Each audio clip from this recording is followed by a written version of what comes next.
moments later. Teori sosial legal positif adalah pendekatan dalam ilmu hukum yang menekankan pada hubungan antara hukum dan faktor-faktor sosial seperti budaya, politik, dan ekonomi. Teori ini berpendapat bahwa hukum tidak hanya dipengaruhi oleh norma-norma dan nilai-nilai masyarakat, tetapi juga oleh kekuasaan politik dan struktur kekuasaan dalam masyarakat. Lahirnya teori ini sebenarnya diawali oleh berkembangnya pemikiran hukum legisme yang berbentuk in optim forma.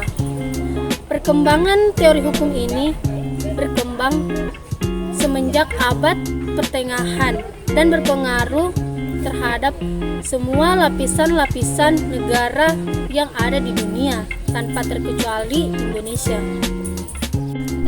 Pada abad ke-19 pula muncul sikap kritis masyarakat terhadap masalah-masalah yang dihadapi.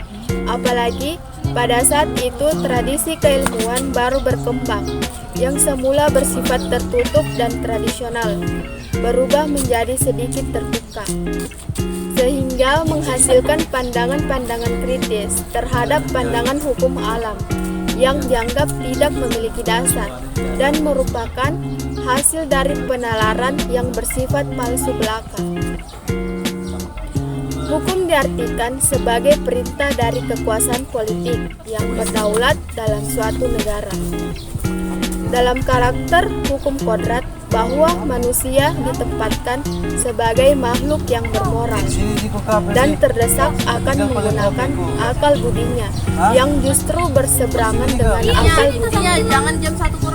Sehingga konsep utility Bentham dapat dilaksanakan dengan baik dalam bingkai hubungan negara dengan masyarakatnya. Berikut adalah penjelasan singkat tentang beberapa teori sosial positif. Teori realisme hukum sosial. Teori ini menekankan bahwa hukum tidak hanya didasarkan pada teks undang-undang, tetapi juga dipengaruhi oleh faktor-faktor sosial seperti nilai-nilai, norma-norma, dan kepentingan politik dalam masyarakat. Yang kedua adalah teori pluralisme hukum. Pluralisme hukum mengakui bahwa masyarakat dapat memiliki berbagai sumber hukum, termasuk hukum formal, hukum adat, dan norma-norma non-formal. Yang ketiga adalah teori konflik. Teori ini menyoroti adanya konflik kepentingan antara berbagai kelompok dalam masyarakat dan bagaimana konflik tersebut mempengaruhi proses pembentukan interpretasi dalam penerapan hukum. Yang keempat adalah teori strukturalis. Teori ini menganalisis bagaimana struktur kekuasaan dalam masyarakat mempengaruhi hukum. Yang kelima adalah teori interaksionisme simbolik. Teori ini faktor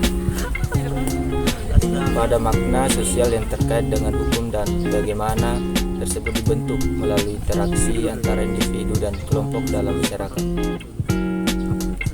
Semua teori ini memberikan wawasan yang berbeda tentang hubungan antara buku, hukum, dan faktor-faktor sosial dalam masyarakat, dan bagaimana faktor-faktor ini saling mengaruhi dalam konteks hukum positif.